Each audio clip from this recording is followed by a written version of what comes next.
So here we go. First of all, let's talk about what invisible means. I think we all have a sense of what it means to be invisible. So what is invisibility? What does it mean to be invisible? Can I please invite you to start using the chat box or to unmute? And what does it mean to be invisible, and why are we talking about this today? Any thoughts? Unseen by others.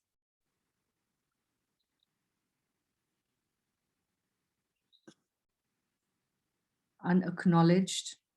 Very good. Vanish from public life. Yeah.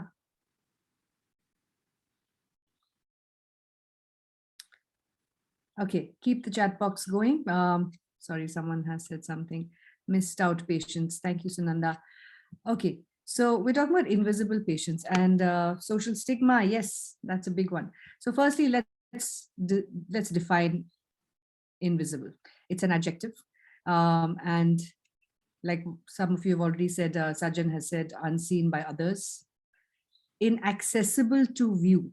Inaccessible to view is different from unseen. Unnoticeable. Somebody who is not noticed.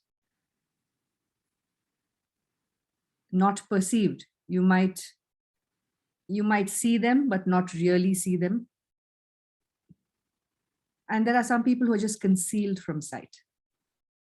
All of these different words amount to invisible. Unseen, inaccessible, unnoticeable, not perceived, concealed from sight. I'm just going to leave these words up on the screen for you to continue to look at. Now, this becomes particular, all of these different aspects become particularly important in our context because we strive in palliative care to prevent and manage serious health-related suffering for the patient and their families. Now, I'm going to break today's session up into different sections. So firstly, we're going to talk about those people that go unnoticed. Yeah. So I want you to look at this picture. And very quickly, without giving it too much thought, mention the first thing that comes to your mind. You can make a note of it in the chat box. You can make a mental note of it. You can scribble something down on a piece of paper, or you can please unmute and share with the group and with me. I would really appreciate that as well. What's the first thing that comes to your mind when you see this picture? The first thing. Or what does this picture evoke in you?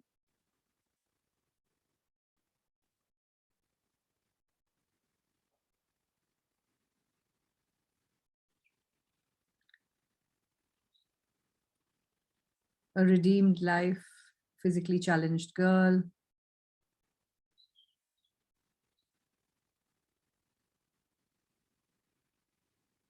What else?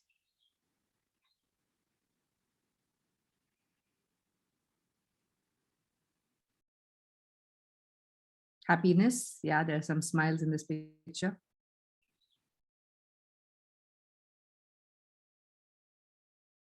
Father caregiver looking disturbed. She seems happy, but her father seems sad. Supported, helped by caregiver, including children. Okay. All right. Excellent responses. Thank you very much, everyone. We don't know the whole story here, but we do see that there is some happiness on the two young girls' faces. Some of you have pointed out that the father looks disturbed. Some said he looks sad. He might just be being careful. We don't know. How about this picture? What comes to mind when you see this picture?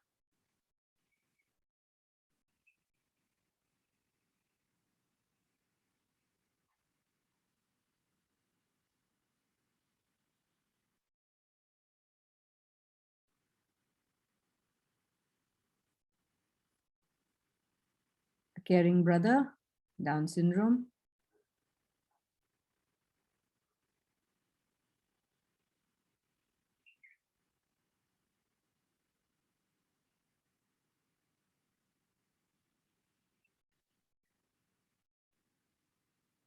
Anything else? Siblings, acceptance. Yeah.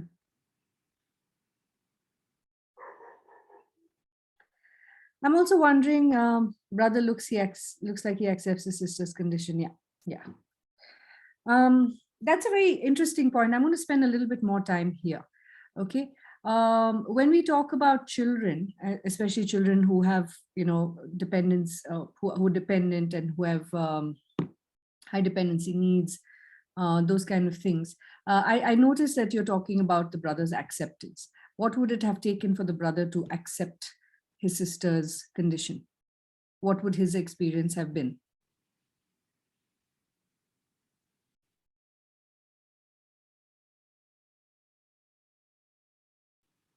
What might his journey have been like to arrive at that point of accepting his sister and to, like, supporting her?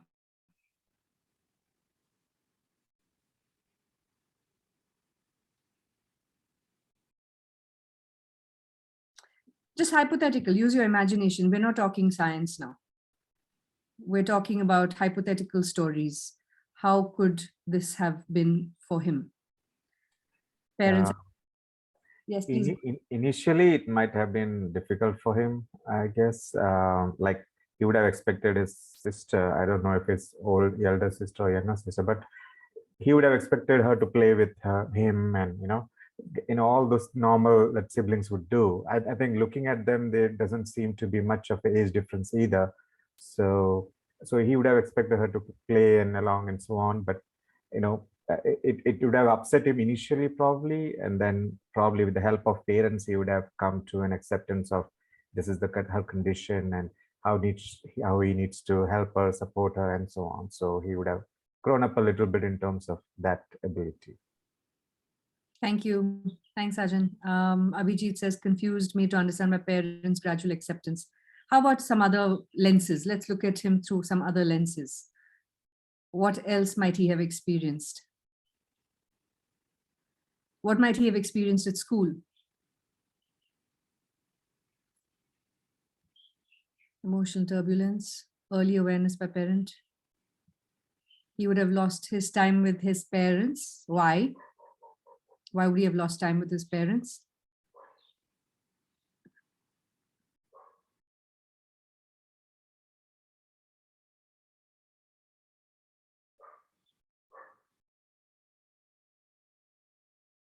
He'd have lost time with his parents also because parents have to spend a lot more time in caregiving with this child. Okay. He would have, okay. I'm going to urge you to also think about what his peer situation might have been. Might have been ridiculed in school. Other children may not have understood, right? How is a child supposed to explain to his peers about his sister with Down syndrome? He might have had a few difficult situations there. Yeah. He might have had to try harder to be accepted by his own friends. Children can be very playful, but children can also be very cruel in terms of making jokes and things like that. He might be asked to, take on more responsibilities as a child. He might have grown up a little faster than you would expect a child of his age to grow. He might have been asked strange questions. Yes. So there are many different trajectories that the story could have taken. And I'm just pulling on what I think are the most common likely. I'm also thinking that perhaps he had an amazing support system. Maybe he had an amazing school where a teacher was able to express or explain to the other children what was going on here. I can't say, but I would take a bet that majority of us would have had the other experience, right? And we see this time and time again also in our clinics, where the child that is not living with a particular condition or not living with an illness is expected to look after himself to some extent. We see this playing out in different ways. What are some of the outcomes of this kind of dynamic, in your opinion? What does the future look like? Maybe he's accepted his sister and so on and so forth. Maybe he still has to compete for his parents' attention. There could be so many things. But what are the possible outcomes of this? Again, hypothetical. Use your imagination. Puts his entire life on hold for his sister. What else?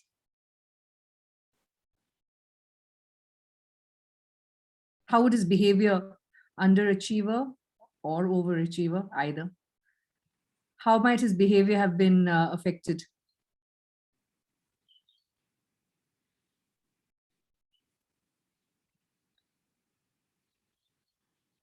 He could have been depressed. He could be a risk taker.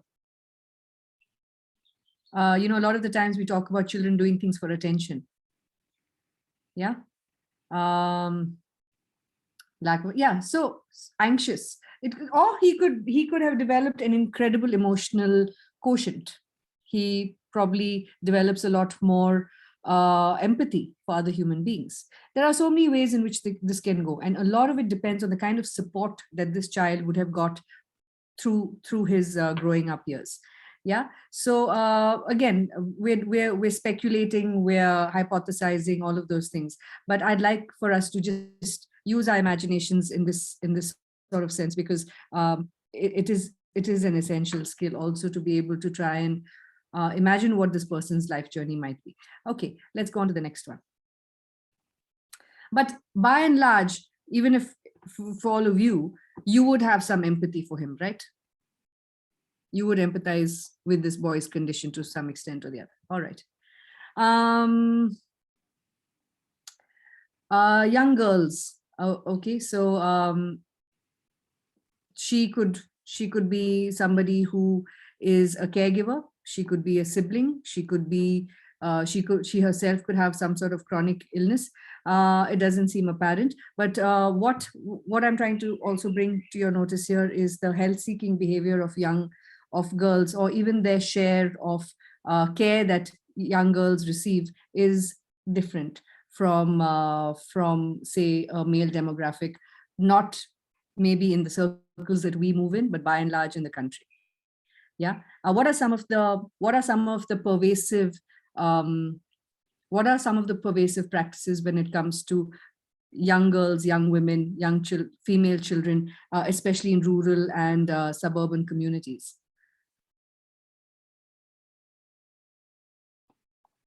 I mean, again, this could be things that you've read. This could be from experience.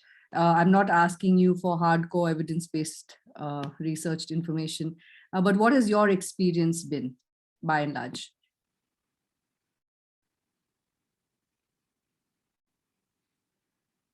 I'll start you off, Outcast. Typically, it is believed that women have a higher threshold for pain. Have you heard this? Have you heard this theory? Okay. I'm going to ask you, how many of you actually believe that's true? Do you think women can bear pain better than men?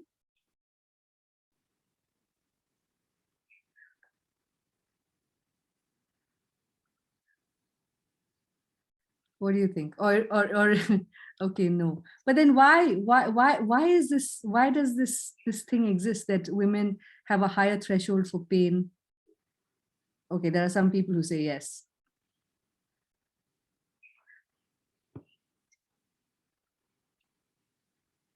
Tradition. I'd like you to think a little beyond tradition, beyond culture. It's thrust upon women, yeah. When you say culture, what do you mean by that? Let's go beyond tradition. Let's go beyond culture.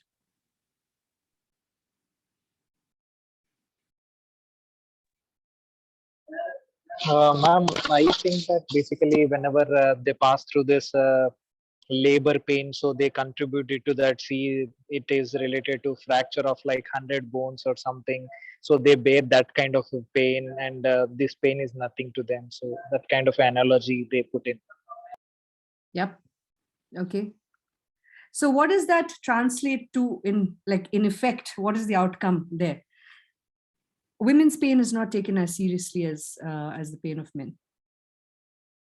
A lot of the times, this is an internalized message also. You know, I know women who would scream in agony at the smallest stimulation. I think, that sort of painful stimulus. But by and large, this is another internalized message that women are better at being sick. People, women are able to, like, there are so many jokes that go around, right? Like, oh, if a man has a cold, he's like lying in bed and stuff, but a woman will have like a flu and this and that, and she's continuing to do all these things. It also perpetuates the myth that women have to work through this kind of illness and pain. It actually perpetuates that. And it reinforces the idea that women are better at managing their own illness and distress, and therefore they don't. This also affects their health-seeking behavior. That's a fact. And even when they do seek out care, the care that is given is of a slightly different quality. And this is, again, it's not an ironclad thing, but evidence does suggest that in a significant percentage of the globe, this is the experience of women. Okay, so this also then renders their pain invisible. Now come back to the definition of invisible: unseen, not perceived, hidden from view. So not just things that are invisible in the sense that they don't appear before us, even things that that are hidden from you. So maybe a person will not complain about her pain that much, because then she will be considered, whiny and, come on, this is something that you should be able to bear. Why are you making a big scene about it?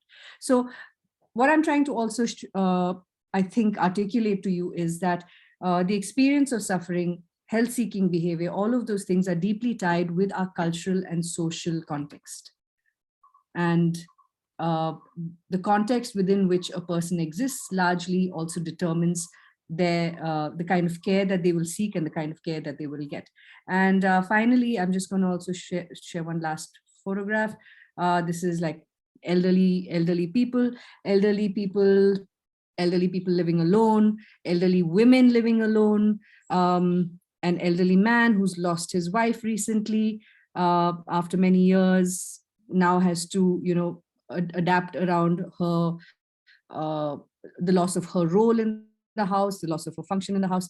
And yes, there are many things that that are associated with the elderly. You have a whole session on elder care with one of the finest facilitators that I can imagine in this particular arena. But the elderly are also invisible in the sense that there comes a point, I suppose, where I'm not saying this is true for every family again, but there is a tendency to also infantilize older people. Very often I hear people saying, it's like a second childhood.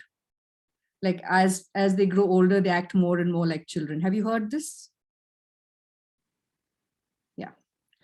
Do you think it's true? Are childhood and old age similar? William Shakespeare says that, man. William Shakespeare says it? Yeah, he says that, he compares in his novel, All the Worlds is a Stage. He says that we are again going back to the child age. So yeah, well, we have a lot to thank William Shakespeare for, but certainly not this idea. So this again perpetuates the myth that they have to be treated like children. And we forget, or it helps us forget that actually they've lived a very, very they've lived a rich life. They've had a lot of experiences, unlike children who've not had the experiences yet.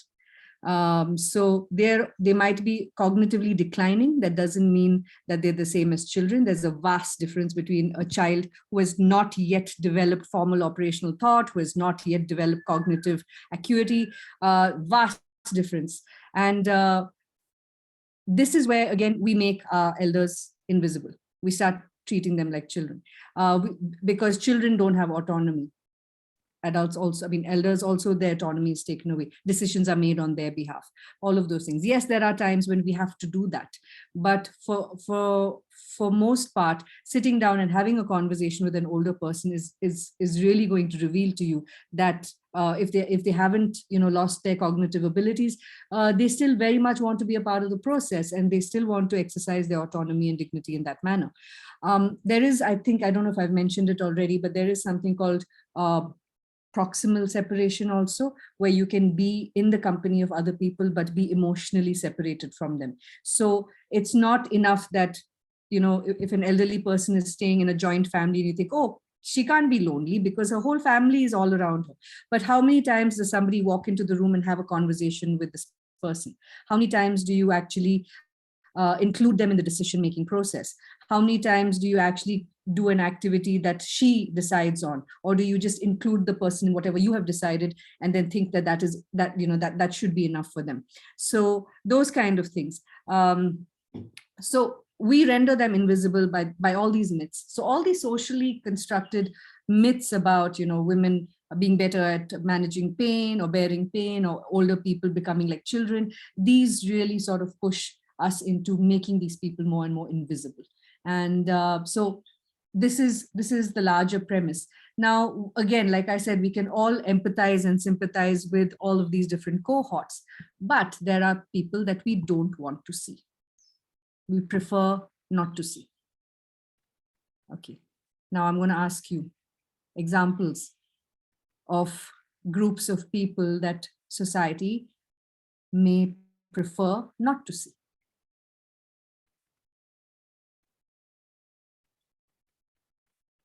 So the unseen, the not perceived, the unacknowledged, the hidden away, and the people who we prefer not to see.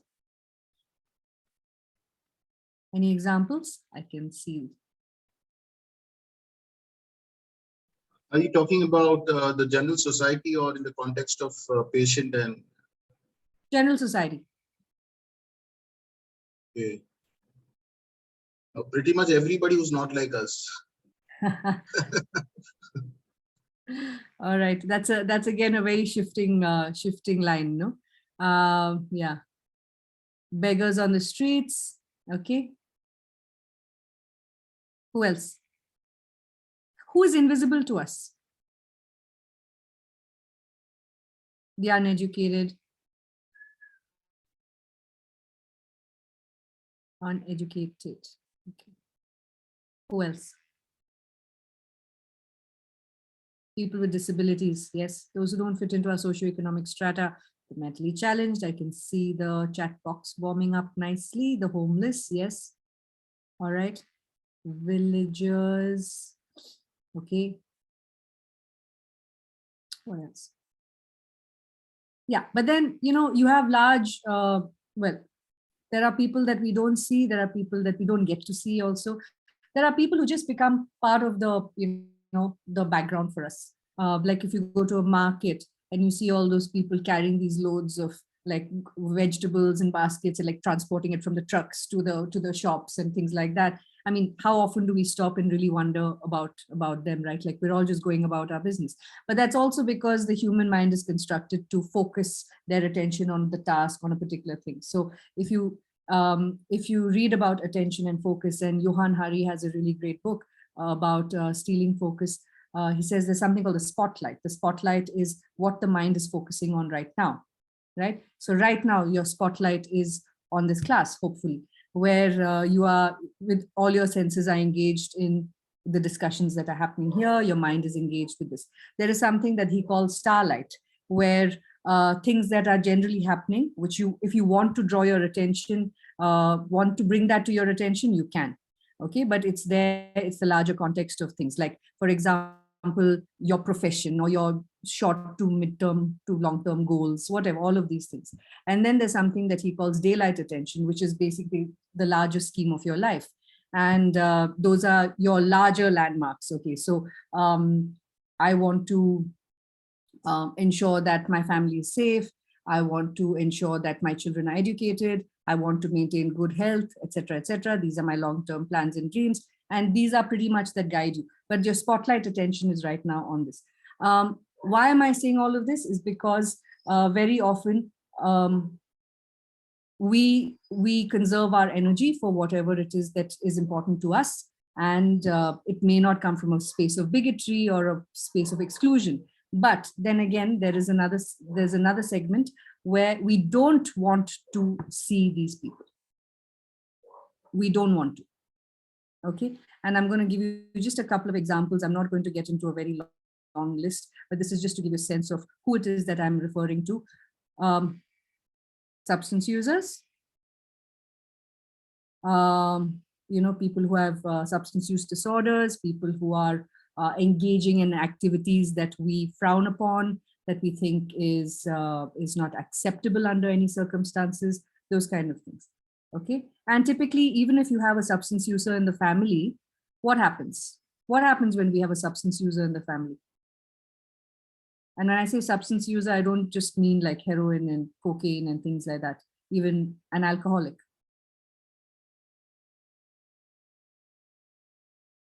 We write him off, or we hide him away also, is it? Don't we tend to, like, he's not somebody we're going to not include in decision making, prefer that he doesn't come to family gatherings because it's embarrassing. Yeah. So many things you ignore. So again, we don't want to see them. We don't want them to be seen. We don't want others to see us as associated with them. There's a sense of shame, there's a sense of embarrassment, so on and so forth. And we certainly don't want to, and if you do see something like that happening on the street, what is the tendency to do? Especially if you have young people with you or children with you, don't look that side. I don't want you to be influenced by something like this. So that's one example. Another example that I will give you is the trans community. And you're going to have an absolutely wonderful session on the LGBTIQ issues and movement and mainstreaming of LGBTIQ issues further down this course. So I'm not going to spend a lot of time on this. You're going to get a full deep dive into that in a few weeks. But this is a community, and not just the trans community, but even people from the rest of the LGBTIQ spectrum. Yes, today there is more visibility, there is more acceptance, there is a change happening. Legislations are also acknowledging them, so on and so forth. But by and large, we prefer not to have these conversations. And we prefer to, it's not my problem. I'm not experiencing this, so I'm going to let it be. One of the things that the facilitators taking the session will talk to you about is what an uphill battle it has been to include trans health issues into medical curriculums. They are not treated the same. I mean, you cannot treat a trans person the same way as you would treat somebody who is anatomically and gender-wise and sexually male and female, the binaries. But so far, the healthcare system has not actually attuned itself to what their needs might be. And so there's this major movement going on in India at the moment, led by the trans community and by trans activists, to actually include this. Now, imagine if you go to a hospital and they don't even have the theory or the means or the procedures or the algorithms to treat you. And they treat you in ways that, just one shoe fits all kind of fashion. Sajan, you wanted to say something? Do we have some time to discuss on this one? I mean, 1 or 2 minutes? Sure. Okay. I mean, so I hope we are talking about only transgenders per se in terms of born transgenders, because today we see, I mean, that is my perception, I could be wrong, but it has become a trend in terms of declaring yourself, LGBTQ added to it, kind of thing. In other words, gay and lesbian I'm talking about. So do we consider that, like, for example, gender change surgeries done and things like that? So that, are we separating that completely from, transgenders who are born transgenders, or we are combining everything as LGBTQ kind of thing? So good question, and I'm glad you asked it, because it will also reinforce the reason we've dedicated an entire module to this. It's not something I can answer in 2 minutes, to be honest. But the short answer is yes, I'm including everybody. The LGBT, T is for trans. Yeah, there's I is for intersex. There are many things, but it might seem very straightforward. It's not. there are three axes that we are looking at. One is anatomy, gender, and sexuality are three different things. And it's a combination of all these things that determine where somebody is on that spectrum. So I'm not going to get into it right now. To me, it was an eye-opening experience to have somebody explain these things to me. So it was only as recently as, say, 2.5, 3 years ago that I learned that it's not, it's not a sex change surgery. It's a gender affirmative procedure, which takes a long time. And it's a procedure that carries on for a long time. So I'll give you an example. We talk about in the context of the invisible patient and things like that. This is how I found out about this whole procedure, is because I was talking to a trans doctor about the fact that with the lockdown in India during the pandemic, I was a little worried about the supply chain, the supply chain of opioids for pain relief. I was worried about the stockouts. And she laughed and she said, it's strange what essential medicine means to us, what to you and to me. And I said, what do you mean? And she said to me, estrogen is an essential medicine. Because without it, my facial hair starts coming back. I have, all kinds of hormonal imbalances and so on and so forth. She gets depressed. And I'm thinking, my God, I did not know that this was something that they struggled with. And she said, I'm a doctor in a critical care unit in a top hospital, and I have difficulty accessing estrogen at the moment. I don't know about the trans community out on the streets and what it must be like for them. So it's also spirals into, mental health issues and so on. And also because they are isolated, they're not, by and large, many of them have been abandoned by their families and so on. So there's a lot to unpack, Sajan. I don't want to go off on a tangent. I think I already have, which I don't want to do anymore. But I am including all of them, because today we have a lot to overcome in terms of our attitudes in order to give them the care that they need. Now, I'm not just talking about trans health in terms of procedures and interventions. When somebody who is obviously from that community even walks into a hospital, very often the discrimination is seen in the way that they're treated. And you'll hear about that as well. So we prefer to make them invisible. We prefer to not have to deal with them on a daily basis. And that's what I mean by, forcing somebody to become invisible.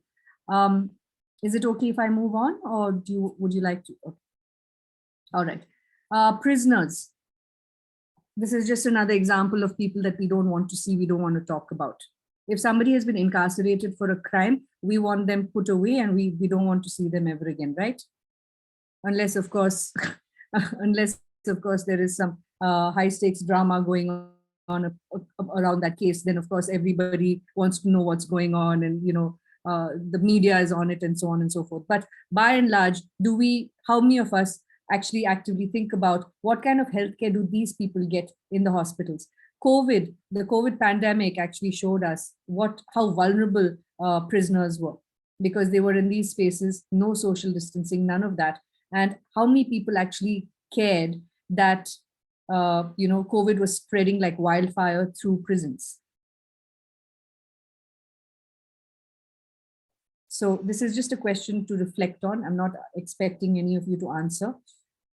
And also in terms of what quality of healthcare do they get? I know that there are SOPs in prisons where they have XYZ designated healthcare teams and services and so on and so forth. And even in government hospitals, there is a section reserved for someone from a prison to go and get, any intervention that they need. But I was reading this absolutely moving article in New York Times that came out a couple of years ago about how people who needed palliative care, prisoners who needed palliative care, absolutely did not get pain relief. Because, they're in being punished for a crime, right? So improving their quality of life by redirecting, controlled medicines there. And first of all, a lot of them might have substance use problems. There are all these kind of things that come in the way. And do we really want to introduce a drug or a medicine that has addictive potential in this kind of setting? So therefore, let's just keep it out and let's give them something else. So I just want you to think about this for a bit. I know we're going in several different directions, but the idea of all of this is to really, for us as a group, to think about Who are we comfortable treating? Who are we comfortable talking about, talking to? And who are we not comfortable? Who would we rather leave for someone else to take care of? We talk about palliative care and all of these disciplines as being compassionate. Compassion is easy when the person is from our group of like-minded people, socioeconomic strata, background, whatever it might be. Compassion gets thinner and thinner and harder as we start extending it to people that we're not comfortable with.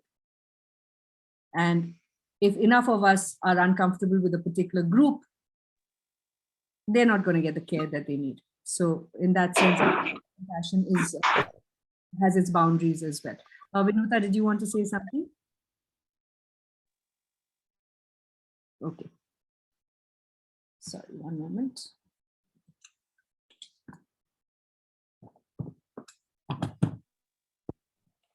Just give me 1 second. All right. So coming back here, I also want to talk to you about marginalization a little bit, because I think it's imperative to the work that all of us do.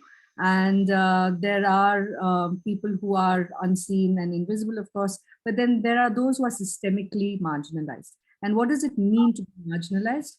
To marginalize somebody is to relegate or assign them to an unimportant or powerless position within a society or a group. I'm going to read that out again. To relegate or assign to an unimportant or a powerless position within a society or a group. And there are many such marginalized communities and groups that we encounter in our work. I'm not going to go into all of them. I'm just going to sort of scratch the surface a little bit. And there are other facilitators who are going to come and talk to you in more detail about some of these groups. Marginalized groups are people who, for whatever reason, are denied involvement in mainstream economic, political, cultural, and social activities. And healthcare, of course, as we know, is all of these things. Healthcare has political influences and associations.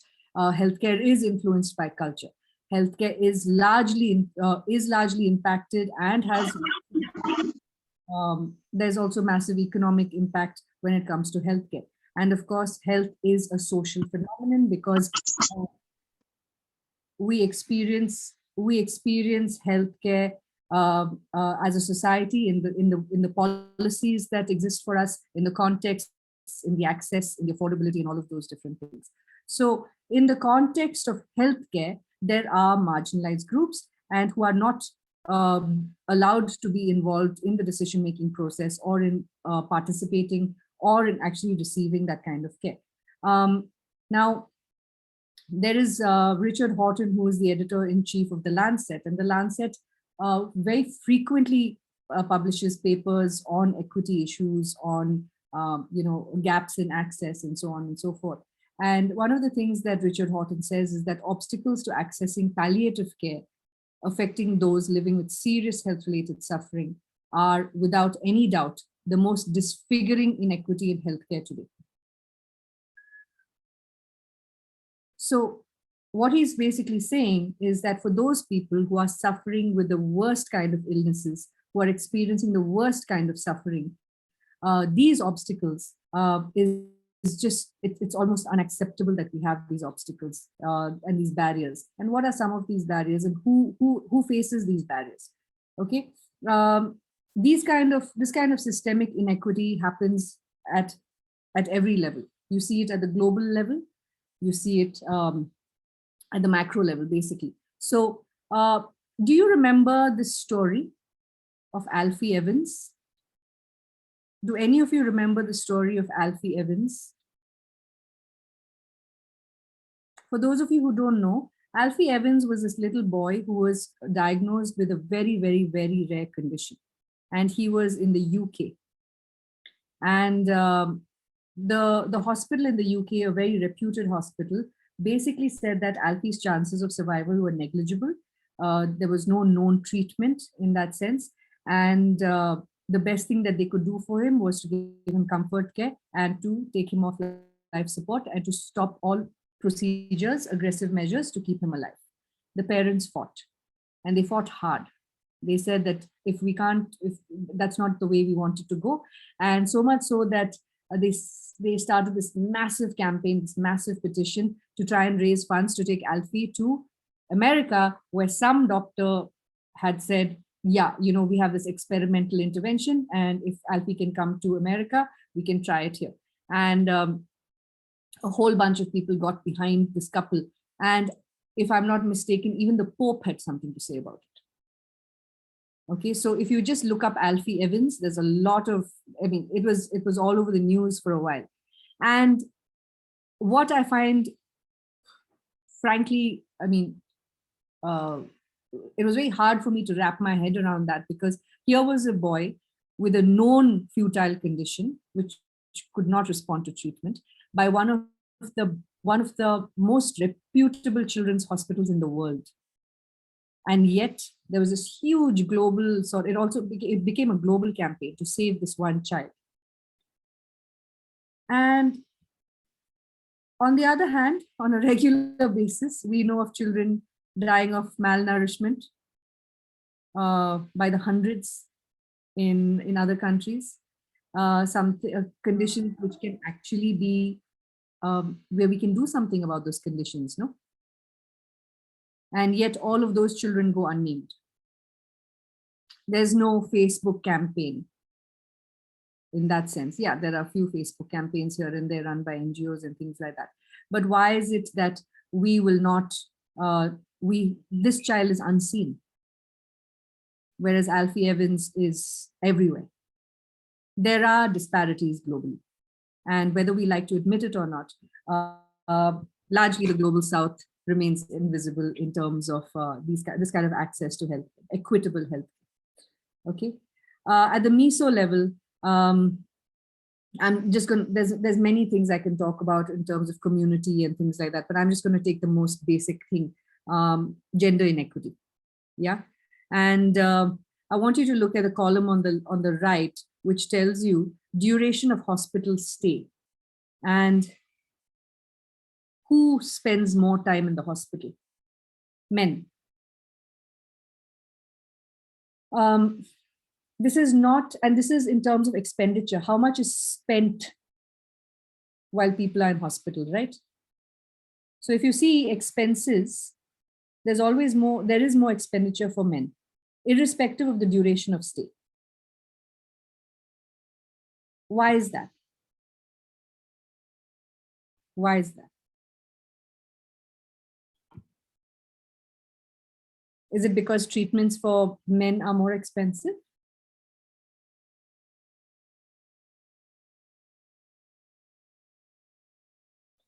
Or are they? Yes, Abhijit. Yeah, man as a gender is more preferred, valued, esteemed in the society. So he definitely deserves, naturally gets better care, attention. Family is willing to stand by him. Everybody's willing to pull in their resources. So that's why he gets better treatment and more money spent. Yeah. Yeah, and like Mohammed said, mostly they are the breadwinners in the family. So that makes them more important than others. So you see, the kind of care that we get, we're talking about July 2022. And here we are having this conversation. And what we need to remember is that all these small things have tremendous history. But the thing about culture is that the anthropologists also believe that culture is dynamic and it's changing, So while we think of tradition and culture as this, Alfie was male too, yeah, that's right. We'll talk about intersectionality in a bit. But if you think about it, culture is not static. Culture is dynamic. And so with everything that we do, we tweak culture a little bit more. So even this conversation today, I hope, is a drop in the ocean of changing that sort of cultural bias that we not just demonstrate, but perpetuate on a daily basis. And, as a result of which there's a huge percentage of people who don't get the care they need at the time they need it, and ultimately end up needing palliative care, and then don't get that either. Okay, so So it seems like we're doing this, touching the nose from the back. But what I'm also trying to drive home is the fact that these are very, very pervasive and deep-rooted things. And we can't just say that, hey, in my palliative care practice, I'm just going to give everybody the best care all the time. That's not going to happen. We need to be aware of where this is coming from and what needs to change in that regard. Okay, so let's go down to the micro level. The micro level, of course, is families. So within communities, there are families. And at the micro level, also we have invisible patients. Who are the invisible patients in families? Like we talked about first, caregivers. Caregivers are invisible patients. There's no two ways about it. And how do we see this panning out? Caregivers, what are the ways in which caregivers become invisible patients? Actually, I'm going to ask you. And think about that intersectionality.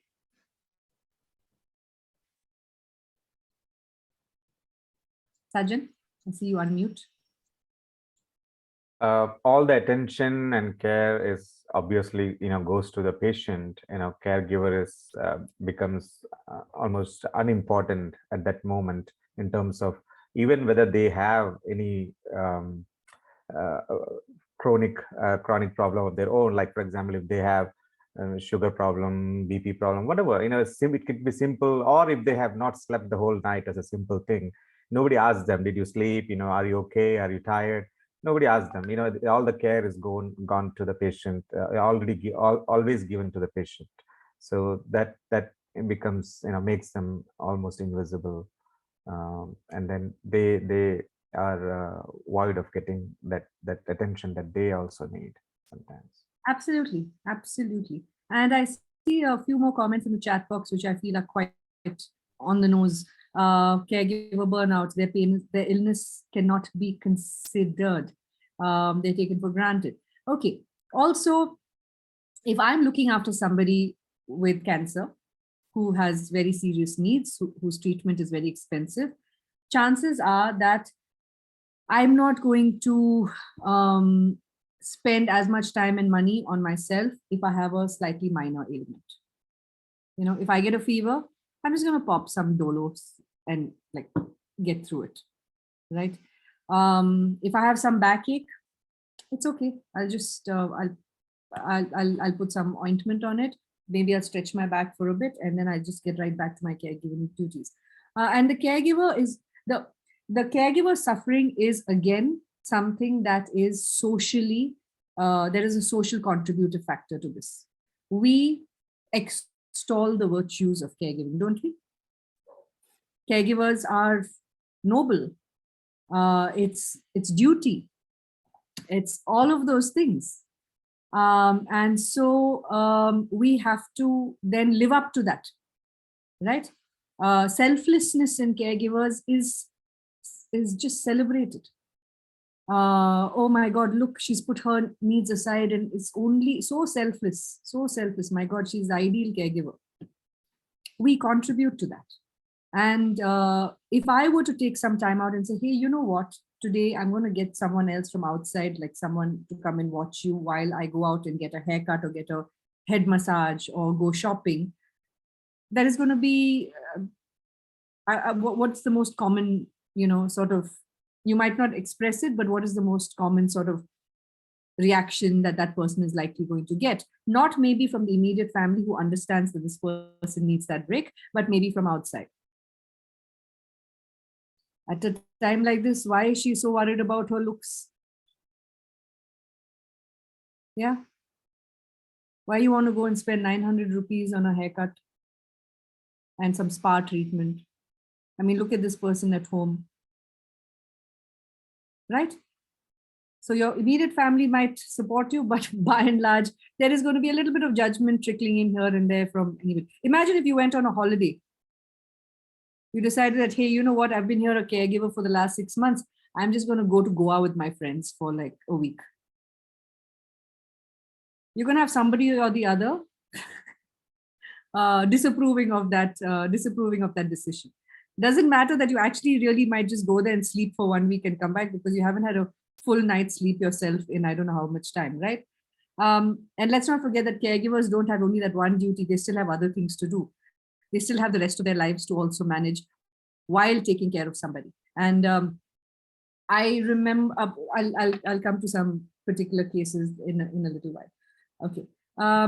Non-decision makers, invisible patients. We've talked about this a lot, so I'm not going to get into this. The elderly, the disempowered, the disenfranchised, people who don't have, so elderly women, especially the daughter-in-law in a lot of settings, children, no decision-making capacity, no decision-making power. Therefore, we don't even consider them when things are happening. Siblings of patients, especially in children. The spouse of a wheelchair-bound person. I think we've talked about this as well. And it's it's not just about their healthcare needs and things. It's also about things like their sexual issues, social isolation, things like that. And substance dependent people certainly are people who are invisible. We've already just talked about it, so I'm not going to get into that. So these are just some examples of people within families who are hidden away, not seen, not considered. Okay. And so what can we do as palliative care providers? Let's come down to some action points. Now, we've stated and restated constantly all the cultural and social barriers and contributing factors. But enough of all of that. Let's talk about what we as palliative care people can do. At the macro level, please educate yourself beyond what is visible. It's really, really important for us as practitioners to expand our horizons, to understand what is going on, who is getting left out, who comes to the hospital, who comes to palliative care, who doesn't come. Now, recently, I was part of, had this experience where there was a gender equity program that was running, and there was a call put out to say, okay, we're going to do this gender equity program. We're going to try and support women caregivers and women patients and so on and so forth. And there was this event that was organized. And everyone was very happy because I think 50 women came. 50 women came for this program. Like, okay, great. We have our cohort to start our gender equity program. You know what was startling? Who didn't come? It's the people who didn't come who probably need the support the most. There's a reason they couldn't come. Yes, there might be some people who just weren't interested, but there were people who were interested but couldn't get away from their duties. So look beyond what is visible. And I would even say that it's very essential for us, maybe not everybody has the time for it, but to also constantly educate ourselves on what is happening at the global level that is shifting these disparities around. What are the changes that are coming that are coming around? And because in palliative care, we aspire to support families, not just in terms of their medical care, but also in terms of social, psychosocial, spiritual, etc. It's also important for us to educate ourselves on the context from which these people come, right? So if somebody is coming from and I know Sunanda knows this, a tribal community in Chhattisgarh, are their needs going to be the same as somebody from Bandra? Is access different for them? What does health even mean to them? Health might mean something very different for them, right? So versus somebody who is in Kashmir or somebody who is in Arunachal Pradesh. So look beyond your community, look beyond what is visible, and look beyond your own country, because you'll see these very interesting dynamics coming up in the region and in global dynamics as well. So at the macro level, educate yourself beyond what is visible. Advocate for equity. I've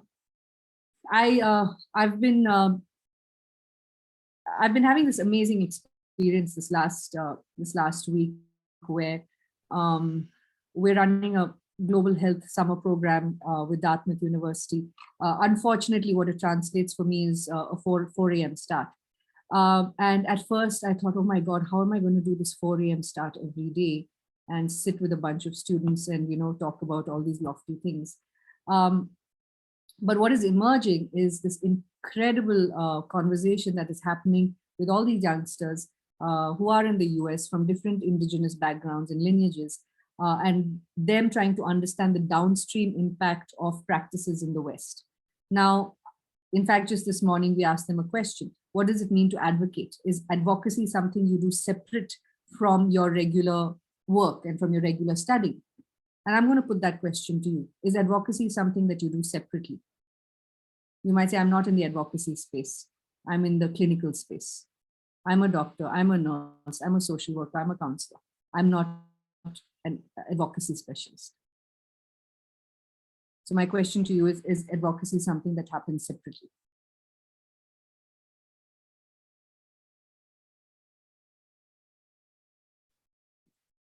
Nope. Advocacy, by virtue of being in a service-oriented field, everything you do is advocacy. We are all advocates. Thank you, Sunanda. Jinx. So we are all advocates at all times. And you are advocating through your practice. You're advocating through your demonstration of your not just of your skills and training, but how you impart that to other people also. Sitting here right now, I'm being an advocate with you. So you are always an advocate, whether you're conscious of it or not. So that is something that we need to also become aware of, that whatever it is that we say represents a certain voice, and whose voice are we representing, and what are we saying, and what is the message that we are reinforcing or dismantling in what we are saying. Okay. At the meso level, at the community level, cultivate compassion. And this is very hard. It seems like a very simple thing to do. It's not.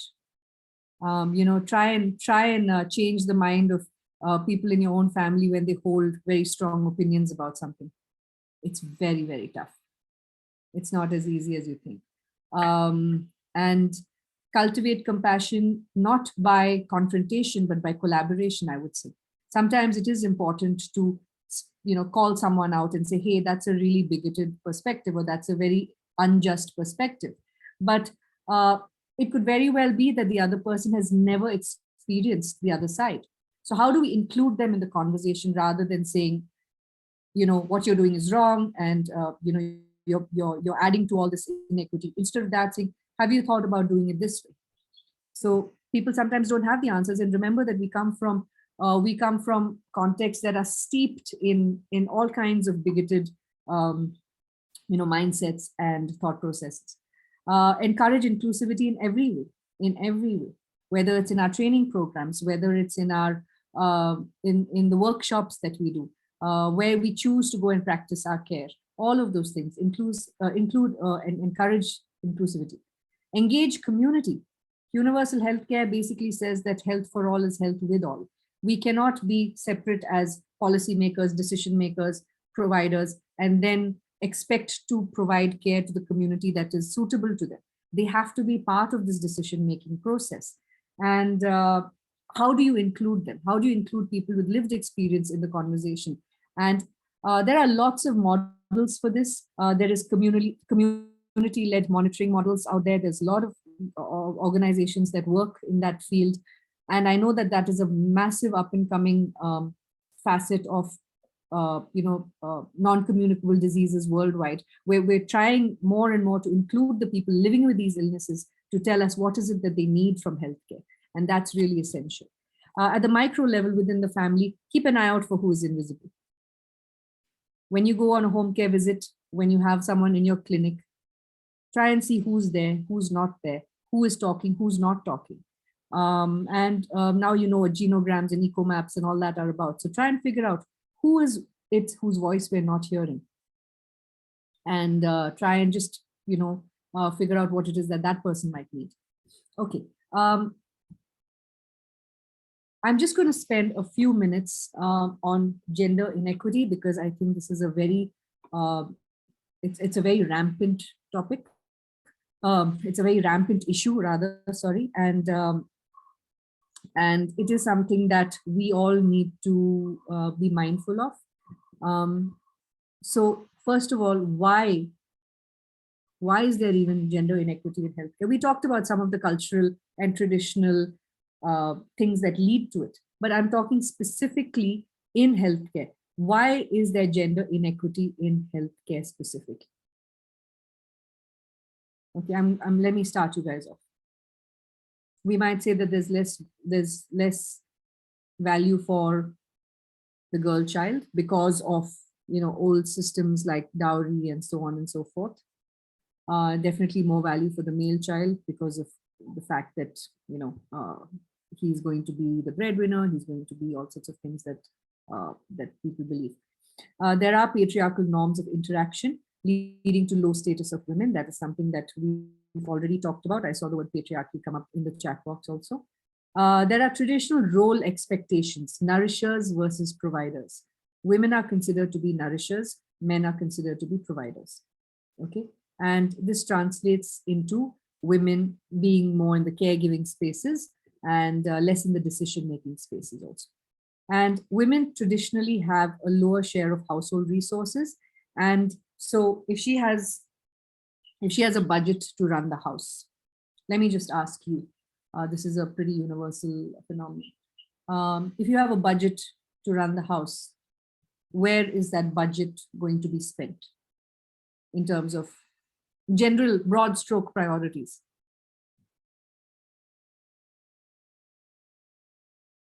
Where are these budgets going to be spent? So suppose I'm a woman and my husband is the breadwinner, and every month he gives me 25,000 rupees to run the house. Where am I going to spend this money?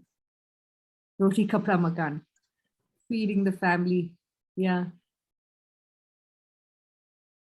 Education, rent, EMIs, all of these things, right? Do you think a woman is going to keep some money aside in case she falls sick? Not at all. Yeah, okay. Let's talk about cervical cancer in India. 1/5 of the global burden is in India. A woman dies of cervical cancer every 7 minutes. One of the most painful cancers in the world. Ironically, can be screened for, can be managed, can be treated if caught early, and has not one, not two, but 3 vaccines. And yet, a woman dies of it every 7 minutes in India, in excruciating pain. This is, to me, a classic example of gender inequity in action.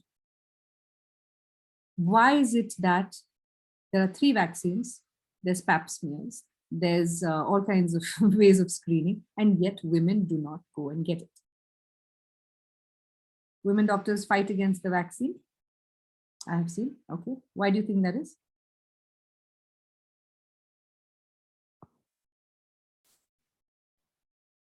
Okay.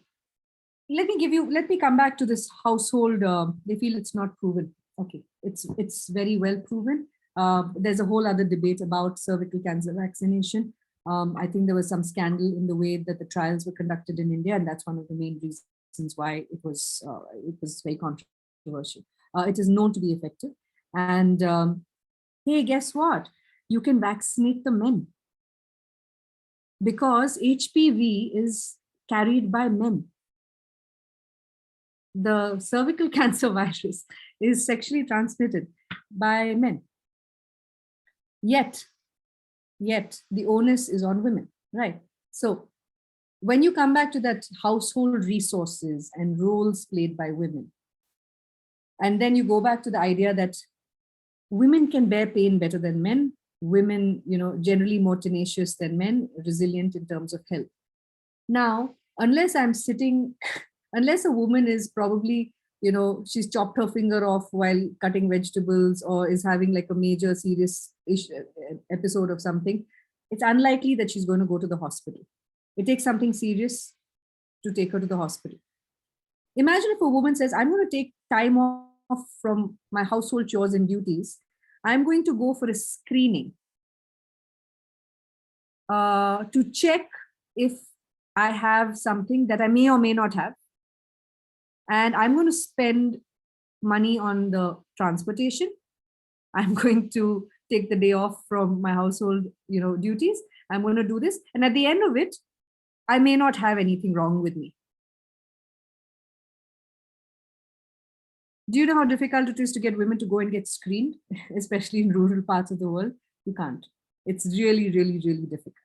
And also because cervical cancer affects women in their sexual organs, it's not something that anybody's comfortable talking about. And there's what we call a veil of lethal silence around it. Okay, so Less decision-making capacity. I have to take permission from my family if I have to go somewhere in order to get checked, assessed, vaccinated, etc., etc., etc. Okay. Women underreport illness. It's a fact. Women underreport illness. So when they do report it, it's usually quite advanced. And that's also one of the reasons why cervical cancer is detected quite late, when there's nothing much that can be done. Okay. Healthcare is concentrated in urban areas, far less women doctors deployed in rural areas. Okay. And then for a woman to come from a rural area to an urban area, there are safety issues in terms of travel. She will need a companion to come with her. That means 2 people's wages lost or 2 people's roles disrupted for the day. Unless it's absolutely essential, let's not do that because it's a waste of time, energy, money, everything. Okay. Difficulty in traveling alone in public spaces. It is a serious problem, and therefore a lot of women will not go and get the care that they need because they need someone to accompany them. Less participation in public sphere, in political and also political participation. So they're not there in the decision-making spaces either. And higher rates of depression and some mental health conditions as a result of social and cultural factors. And it's, as we know, depression and mental health issues are anyway difficult to diagnose, and they themselves are veiled in invisibility. And higher instance of domestic violence that goes unreported due to either acceptance as a norm or to avoid shame to the family. This also leads to inequity in healthcare access for women in the larger context. Okay. And let's also talk about this very high absorption of women, which is, remember, women are nourishers. They're seen as carers. And so you will have a lot of women being recruited for socially prescribed roles of carers. And a classic example of this is the Ashas, the ANMs, the lady health visitors, the Anganwadi workers, the nurses. So all your frontline workers, majority of them are women. Okay, so there's a large proportion of women in public health in India as frontline workers. If you compare that to the proportion of women in health policy making and health management positions, not so much. So do you see the disparity here? We will deploy women in the front lines to do the caregiving, but we do not have them in the decision-making places. And that's one of the reasons why you also have a lot of this disparity. This is a fact. Globally, 80% of caregivers are women. 80% of caregivers across the world are women. Okay. And even in the state of Kerala, where services are far more accessible than in the rest of the country, I mean palliative care services, men access palliative care more than women. You just have to look at the data that we have, and you'll find that men access palliative care more than women. Because, hey, women are so much better at tolerating pain. Just very quickly, some snapshots. These are patients that I've actually met in the course of my work with Pallium. I've changed all the names. She gave birth to a child with a congenital anomaly. She was immediately abandoned by her husband and her family, and the family.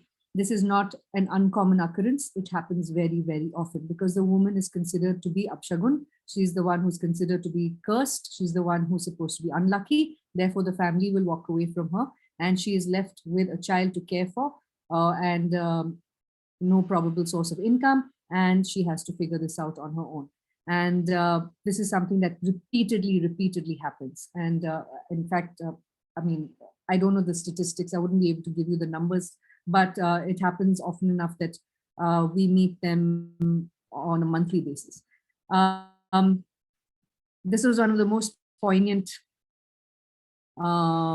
cases also. Again, a very common one. 2 children with autoimmune illness, pressure to have one more healthy child. So she has 2 children with juvenile rheumatoid arthritis. One of them is in a wheelchair, one of them is not. And the whole family basically thinks that, hey, it's high time we have at least one normal child. So there's intense pressure on this woman to now, get pregnant and have one more child. And who's going to take care of the 3rd child? Her, along with the other 2 children with those high dependency needs. And this is also a common scenario that we see quite a bit. And so who's looking after her? Who's looking after her needs? She's definitely an invisible patient. Chronic pain sufferer, husband has hypertension and diabetes. Resources for healthcare spent on him as he is a breadwinner and therefore more valuable. So as someone was also pointing out in the chat box earlier, breadwinners are considered more valuable and therefore they will get more attention. So chronic pain again is not taken very seriously by a lot of healthcare professionals. A lot of it is chalked down to psychosomatic reasons and so on and so forth. So that is another reason why it's not taken seriously. Okay. This was quite tough. Like, this was a case that went on for about 2 years. And this girl, who I'll call Meenakshi, she was working at the time of her arranged marriage. They were living in Pune. And this was in Kerala. This was not in Pune. And the mother-in-law fell sick. The daughter-in-law was asked to quit her job and become a caregiver. The patient was incontinent. So she would constantly, she had no bowel control. She had no control over her urine. And she was constantly cleaning up after the mother-in-law. And they didn't have a catheter and things at the time. And as a result of which she developed an OCD of washing her hands. Like, she would wash her hands up to 150 times a day. And to the extent where she had developed all these like blisters, fungating blisters between her hands. And it was only when the palliative care team went to her house to look after the mother that this was discovered. And a simple thing that happened was she was treated, she was given gloves. And the mother-in-law was given a catheter, and diapers and things were given. So that took care of her. But in all of this time, Meenakshi could not even go and see a doctor about those blisters. So they were really terrible and painful by the time we got to her. What can palliative care do? Specifically in terms of gender inequity, recognize women and other genders as well. So I don't mean just women, other genders as well as invisible patients, especially as caregivers, and ensure that we pay attention to what their needs are. Provide vocational rehabilitation for women who are forced to fend for themselves. This is also part of the program that we run. It is very much a part of palliative care because we're looking at diminishing social suffering as well.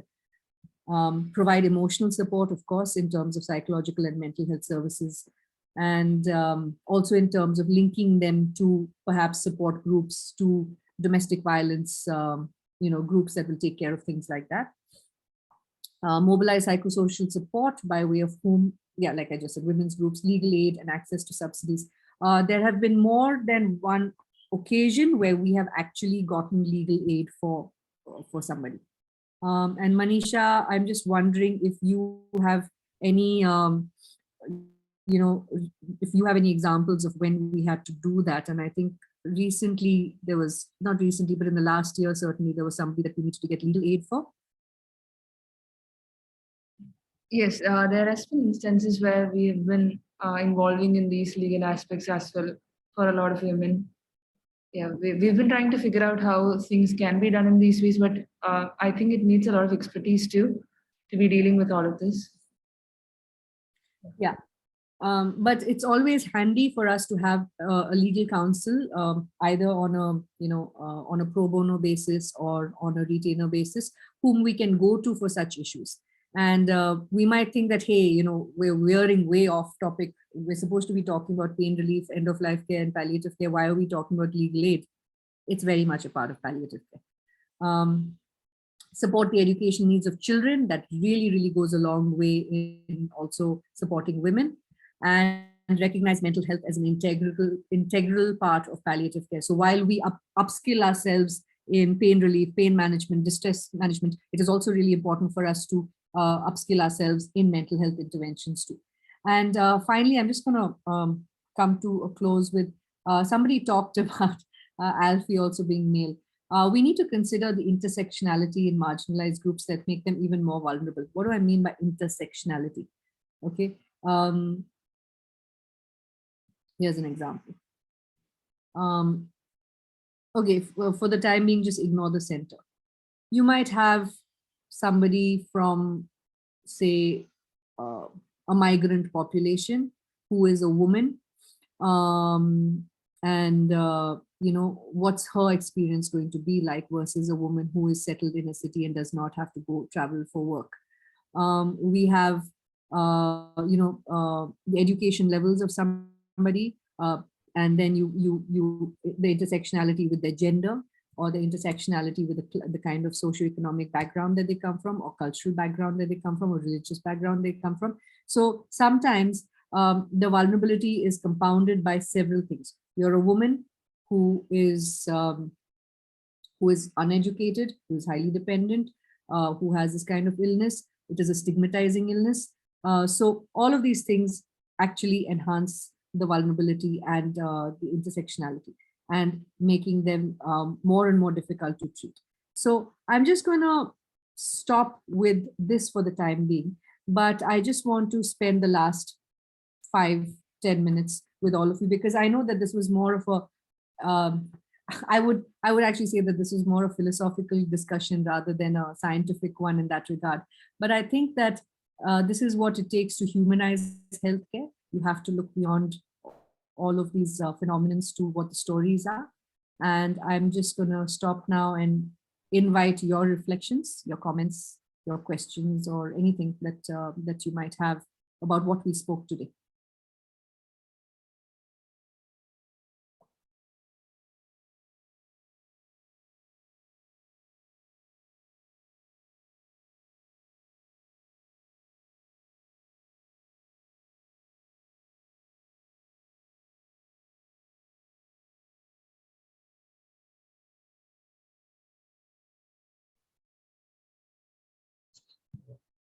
There's a question I had. I think maybe I'd asked it earlier also sometime back about when palliative care is basically holistic care, as and it is so important because it brings dignity and value to each human being. So it is what is the main hurdle or obstacle for institutions to integrate that, hospitals or to integrate that into their healthcare system? What are some of the factors? Because last week I called up ACTRACT, which is the Tata Cancer Institute here in my town, and they didn't have a palliative care department, but they are having buildings after buildings being built over there. So I was quite shocked here. And this is Mumbai. We're talking about Navi Mumbai.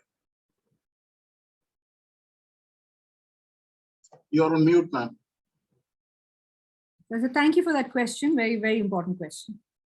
The current model of healthcare is a biomedical model.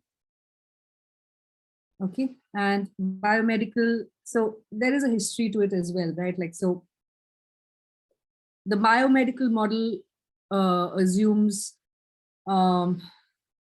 itself to give priority to logic, science, reason, measurable things, all of those things.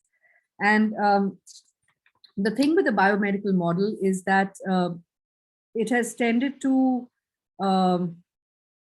focus on diagnosis, treatment, and cure. And the biomedical model also factors success as recovery and cure. It sees lack of recovery or lack of cure as a medical failure. And there is no, in my opinion, room for what it should be is a biopsychosocial model. A colleague of ours who is a phenomenal doctor, he talks about it as being a technocratic model. Today, it's about technology. It's a technocratic model, which really, grounds people down between the immovable force of medical advancement and technology, and the unstoppable force of medical technology and the immovable bedrock of natural biology. We're all going to die. There's no two ways about it. How we're going to die varies, right? So now with medical advancements, people are living longer. So people are living with illness longer than they were before.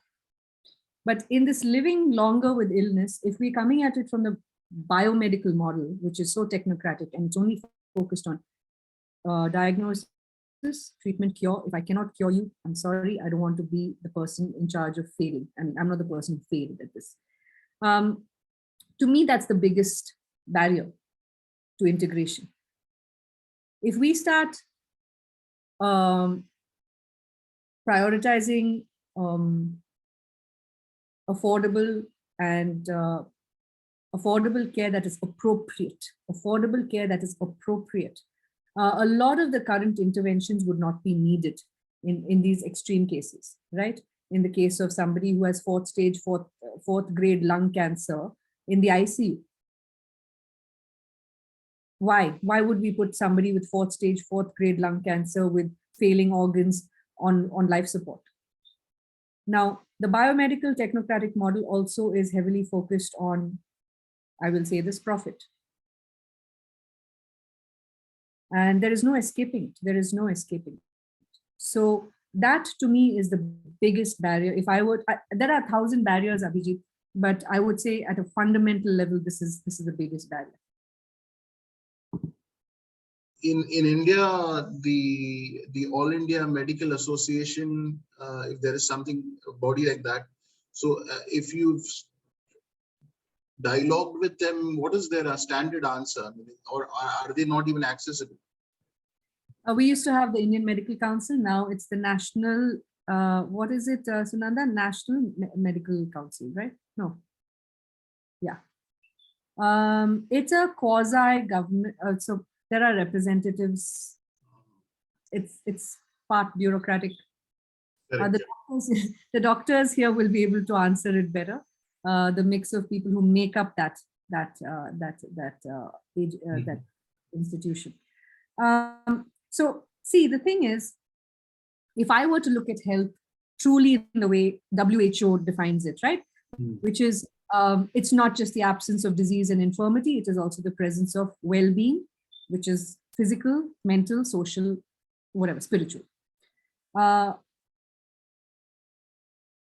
do we treat like biological distress with medication? How do we treat psychological distress with therapeutic relationships and interventions? And how do we treat social suffering is by changing the context in which the person exists. So to me, at the moment, palliative care is one of the few disciplines that looks at it in all those ways. We even now, though, Abhijit, I will tell you, we have colleagues in the West who look at us and say, what are you guys doing? You're diluting the whole idea of palliative care. Palliative care used to be pain relief and, you know, comfort care for those with serious illness at the end of their lives. What are you guys doing, putting out food kits and educating children and getting vocational rehabilitation for women? And, you know, why are you doing all these things? We are completely diluting palliative care. But my response to that is what health is, right? It's well-being. Absolutely. So I'm going to. Smriti, can I just add to what Abhijit wants to know? Again, it's from my Chhattisgarh experience. So the team of doctors who are specialized in palliative care, but they're starting from a scratch, like what is their basic health needs. So they're not directly jumping into palliative care, but they're trying to find out what's the basic needs and then categorizing who all falls into the immediate palliative care needs, you know. So that's a setup in the tribal village. Coming to Mumbai, like as you said, there are n number of, I'll say, champions. But then I think Palaminda is specifically doing that role to reach them and see what they're doing, where we can, you know, pitch in and where we can help them or learn from each other to strengthen the services. So that's how the regional coordinators are there to reach them. Thank you. Thank you so much. So thank you for that, Sunanda. I want to just leave you all with this last thought. The assumption that the biomedical model and the technocratic model is, you know, it's objective. It's just based on logic. It's based on interventions. It's pure logic and intervention. is not true. It is not value free. It does assign value to certain things. And to say that, no, it's a very objective model is not right. It does assign value to certain things, and it places some things on higher value scales than others. It is a cultural system. I'm coming back to this. It's a cultural system that we have allowed to become the way it is now. And like I said earlier, culture is dynamic. We can change it. So with every single one of you coming for these kind of things, I think we're changing that system a little bit. What I think now is emerging as contemporary perspectives, not perhaps in India so much, but coming out of some of these more thoughtful places, is that what does healthcare really need to look like now? It needs to be collaborative. We cannot work in silos. I cannot work only with palliative care people. I need to work with pulmonologists. I need to work with neurologists. I need to work with cardiologists. I need to work with social development sector actors, like the people in Chhattisgarh, like people who are working with street vendors, with migrant workers, with sex workers, because I need to reach palliative care to them. I, as Pallium India, cannot go out and start having centers with all of them. I need to work with people who are already experts in that. So it needs to be a collaborative approach, one. The second thing is it has to be interdisciplinary. You cannot just have a team of doctors. You cannot have just a team of social workers. You need an interdisciplinary team. You need to have all of these different disciplines work productively together and then advocate for meaningful change. So every single person invested has to be invested in that change as well and recognize that they're all advocates. I might advocate for the transgenders. I might advocate for, like I said, the migrant workers. And more the emphasis has to be on lived experience. You have to include people who are living with the experience in the conversation so that they have a say in what is good for them. I cannot come in as a paternalistic person and say, hey, you know what, I'm going to decide what's good for you. Whether it's a tribal community in Chhattisgarh or it's a woman in Himachal or whoever it is. I can't come in and say, I know what's good for you. I need to check with them. What do you need? Like Sunanda just said.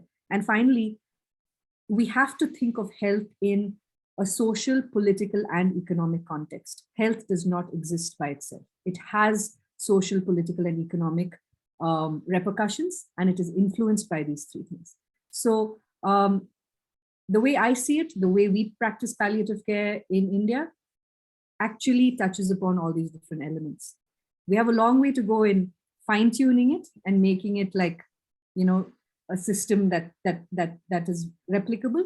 But I think we're on a good wicket. At least we're going in the right direction. So I'm going to stop with that. And thank you for coming for yet another long conversation with me. And I will see you, I think, in a couple of weeks after this. Thank you, Manisha. Thank you, Smriti ma'am, and thank you all of you. So yeah, we'll meet in the next session. Bye bye, all of you. Please do. It's a reminder to fill in the feedback forms before you leave. Thank you. Thank you all. Thank you, Smriti, once again. And there is a small request. Please keep a track on our WhatsApp group. And everyone kindly do attend all the sessions. Attendance is mandatory. Without 80% of attendance, you can't get a certificate. This is just an update for you. Thank you all. I have shared the feedback link. Bye. We'll see you on the next session. Bye.